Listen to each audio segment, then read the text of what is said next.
Salve Maria, bom dia. Leitura do livro A Paixão do Senhor, 26ª parte.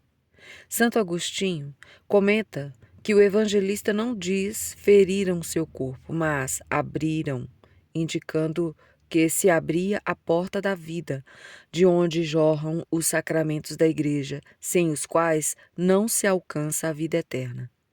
Eva tinha nascido do lado do homem velho, Adão. Quando foi aberto seu lado, Adão dormia. Eva foi chamada mãe dos viventes. O novo Adão, Jesus, também dormia, mas o sono da morte. E de seu lado aberto fez nascer a Igreja viva, mãe dos santos, mãe de todos os viventes.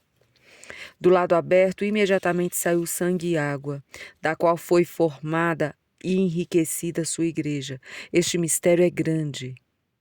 Este é o consolo dos abatidos, a fortaleza para os que sofrem tentações, o refúgio para os pecadores, a porta por onde os homens se santificam. É a porta que Deus mandou Noé fazer na lateral da arca para que entrassem todos que haviam de se salvar do dilúvio. A porta do templo, chamada Formosa, refúgio em que sempre se encontra misericórdia e salvação. Eu sou a porta. Se alguém entrar por mim, será salvo.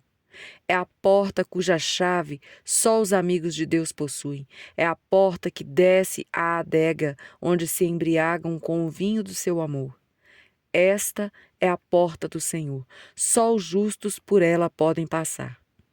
O nosso coração está todo ele aberto, não é estreito o lugar que nele ocupais. Se São Paulo podia dizer isso, podemos imaginar como é o coração de Jesus, onde cabe toda a humanidade.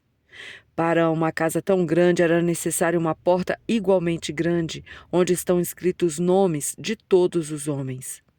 Depois de ter ressuscitado, permaneceu com o lado aberto, troféu de sua vitória. Por isso, quando Tomé colocou os dedos na ferida, o entendimento foi iluminado e acreditou, inflamado de amor, pôde dizer: Meu Senhor e meu Deus. Como atrai suavemente esta ferida! O coração ferido abraça os homens e os torna seus amigos. Por isso, o Senhor apareceu aos apóstolos depois de ressuscitado e mostrou as mãos e o lado aberto. Agora, além de ferido, o coração está todo aberto. Jorrou sangue e água. Ao tirar a lança, jorrou sangue e água. É interminável a generosidade de Deus. Quando parecia que tinha dado tudo, pois deu a vida, abriu a porta do seu coração e deu água da vida eterna. Segundo a tradição, o soldado se chamava Longino. Ficou admirado quando saiu sangue e água. Viu e acreditou, compreendeu quem era aquele que traspassou. João, já em idade avançada, continuava maravilhado com o mistério. Quem é o vencedor do mundo, senão aquele que crê que Jesus é o Filho de Deus? Ei-lo, Jesus Cristo, aquele que veio pela água e pelo sangue, não só pela água, mas pela água e pelo sangue. E o Espírito é quem dá testemunho dele, porque o Espírito é a verdade. Para vencer o mundo, precisamos acreditar no que Jesus ensinou. A pobreza, a humildade, a esperança. Este é o meu mandamento: amai-vos uns aos outros como eu vos amo. Vence o mundo quem segue o exemplo de Jesus. Crê na sua doutrina e põe em prática. Mortifica-se para alcançar o perdão. Abre-se à sua graça e luta com amor e serenidade. Participa dos seus méritos e busca a vida eterna. João Batista batizava com água, mas o batismo de Cristo lava os pecados.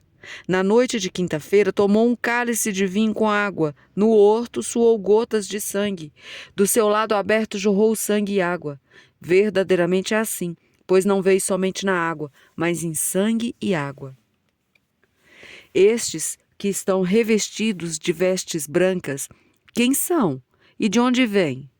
Respondi-lhe: Meu Senhor, tu o sabes. E ele me disse: Estes são os viventes da grande tribulação. Lavaram as suas vestes e alvejaram no sangue do Cordeiro. Apocalipse 7, versículos 13 e 14. As roupas deveriam ficar vermelhas, mas o sangue do Cordeiro lava os pecados como se fosse água, com um batismo. como um batismo. É o Espírito que atesta que Cristo é verdade, porque o Espírito é a verdade e não diz senão a verdade. Com esse preciosíssimo sangue somos salvos e lavados em água. Não há nada mais limpo que o sangue e a água, com o qual, por virtude do Espírito, somos lavados e purificados. Pois se o sangue de carneiros e de touros e a cinza de uma vaca, com que se aspergem os impuros, santificam e purificam pelo menos os corpos, quanto mais o sangue de Cristo, que pelo Espírito eterno se ofereceu como vítima sem mácula a Deus. Da mesma forma, a água não tem o poder de lavar e salvar, senão se for pela força do Espírito Santo. Quem não renascer da água e do Espírito não poderá entrar no reino de Deus.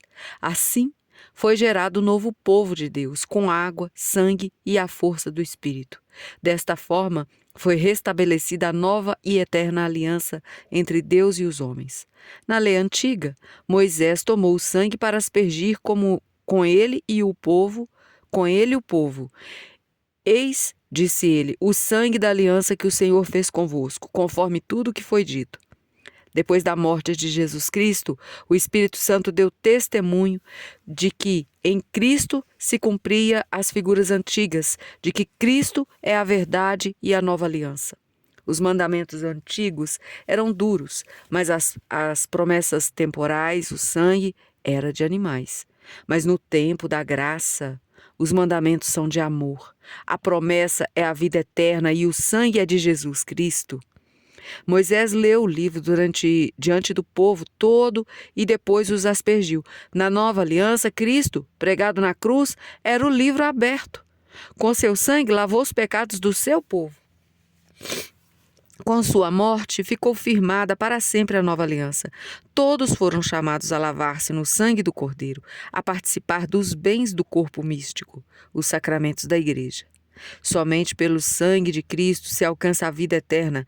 São Pedro escreve: os eleitos, segundo a paciência de Deus Pai, e santificados pelo Espírito para obedecer a Jesus Cristo e receber a sua parte da aspersão do seu sangue. A Trindade confirma que Jesus é verdadeiro homem e verdadeiro Deus. O Pai, no Monte Tabor e no Rio Jordão, disse: eis meu Filho muito amado, o Verbo revelando a si mesmo. Eu e o Pai somos um. O Espírito Santo desce em forma de pomba sobre ele. Na terra, também há 3 confirmações da divindade de Cristo: o Espírito, a água e o sangue. Os 3 dão o mesmo testemunho. O Espírito expirou na cruz, o sangue e a água que seu corpo derramou. E todos os testemunhos são um, porque Jesus é Deus. Lava-nos com a água do seu batismo, alimenta-nos com o sacramento do seu corpo e sangue, e fortalece-nos com o amor do Espírito Santo. Os corpos dos animais oferecidos em sacrifício eram queimados fora do acampamento. Por esta razão, Jesus, querendo purificar o povo pelo seu próprio sangue, padeceu fora das portas. Saiamos, pois, a ele fora de entrada, levando a sua ignomínia. Aliás, não temos aqui cidade permanente, mas vamos em busca da futura. Saiamos do nosso egoísmo, saiamos de nós mesmos e carreguemos a nossa cruz. E se nos leva à morte, não importa, pois vamos com Cristo. Não nos importa peregrinar e não ter lugar fixo, porque estamos de passagem. Caminhamos para a morada permanente, que é a eterna, e não deste mundo. Jesus é tirado da cruz. A maioria dos reis e pessoas importantes, logo que morrem, começam a ser esquecidos. Mas o nosso rei conquistou seu reino ao morrer. Começou a manifestar o seu poder e a ser reconhecido antes de descer da cruz. Começou a reinar no madeiro. Os soldados o reconheceram na cruz. O povo se arrependeu e voltou batendo no peito. A terra tremeu e o sol escureceu. Como o rei foi descido com carinho e veneração, o ódio ficou na crucifixão. Foram pessoas amigas e importantes que o baixaram da cruz. Deus preparou honras fúnebres como prêmio por toda obediência. O sepultaram como um amigo, não como um ladrão. Naquele tempo, o rebento de Jessé posto como estandarte para os povos, será procurado pelas nações e gloriosa será a sua morada. Os que prepararam com carinho o sepultamento foram um homem rico, José de Arimateia, ilustre membro do conselho, que também esperava o reino de Deus. Era discípulo de Jesus, mas ocultamente, por medo dos judeus. Ele não havia concordado com a decisão dos outros, nem com os atos deles. O outro que acompanhou foi Nicodemos, fariseu, doutor em Israel. Foi ele quem reconheceu que o Senhor vinha do céu. Mesmo com medo, foi uma vez à noite tirar suas dúvidas. Os dois homens, embora não fossem publicamente discípulos do Senhor, o defendiam nas assembleias. Nicodemos uma vez fez notar no conselho: condena acaso a nossa lei algum homem antes de o ouvir e conhecer o que ele faz? Todos os juízes se voltaram contra ele. Porventura estás também tu, Galileu? Informa-te bem e verás que da Galiléia não sai profeta. Desde então começaram a suspeitar dele. José de Arimateia também não se deixou levar pela injustiça, não concordava com o processo. São Marcos narra que todos assinaram a sentença de morte contra Jesus, então provavelmente não assistiu à condenação do Sinédrio. José de Arimateia provavelmente não esteve presente, por medo ou por se achar incapacitado de convencer os outros. Mas depois da morte de Deus, do Senhor, foi resoluto à presença de Pilatos e pediu o corpo de Jesus. Quando o Senhor fazia milagres, falava publicamente e era verenciado como profeta. José e Nicodemos escondiam a admiração por medo. Agora que Jesus tinha sido expulso da sinagoga, caluniado, considerado pior que um ladrão, flagelado, crucificado, demonstravam diante de todos a fé. A cruz forneceu a força necessária. Enquanto os discípulos estavam com medo e escondidos, José de Arimateia e Nicodemos honravam o morto publicamente. À tardinha, está registrado em São Mateus 27:57. José se apresentou diante de Pilatos para pedir o corpo. Era o dia da preparação e já ia principiar o sábado. Os judeus começavam a se resguardar ao pôr do sol. Depois já não poderiam descer o corpo e se ocupar com a sepultura. Vendo que restava pouco tempo e se não fossem rápidos o corpo teria que ficar exposto durante todo o dia seguinte, José, sozinho e corajosamente, correu a Pilatos para pedir o corpo. Mostrou muita coragem, porque com a atitude se declarava amigo de Jesus, arriscando perder cargo e prestígio no conselho. José preferiu perder a honra perante os outros para conseguir tomar parte da cruz do Senhor. Não teve respeito humano, nem se preocupou com o que Pilatos pudesse pensar. Pediu a maior riqueza da terra, o corpo de Jesus, o Filho de Deus, o pão da vida. José, naquele momento, manifestava o desejo e a necessidade de toda a igreja. Pilatos admirou-se de que ele tivesse morrido tão depressa e, chamando o centurião, perguntou se já havia muito tempo que Jesus tinha morrido. Talvez a notícia da morte trouxesse a Pilatos um remorso, por isso admirou-se. Enquanto estivesse vivo, sua consciência adiava o pensamento pela injustiça cometida.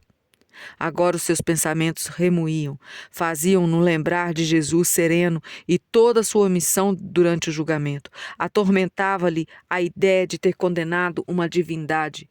Tinha visto a terra tremer e o sol escurecer durante 3 horas. Sua covardia ficava clara. E vamos continuar essa parte amanhã. A todos, salve Maria.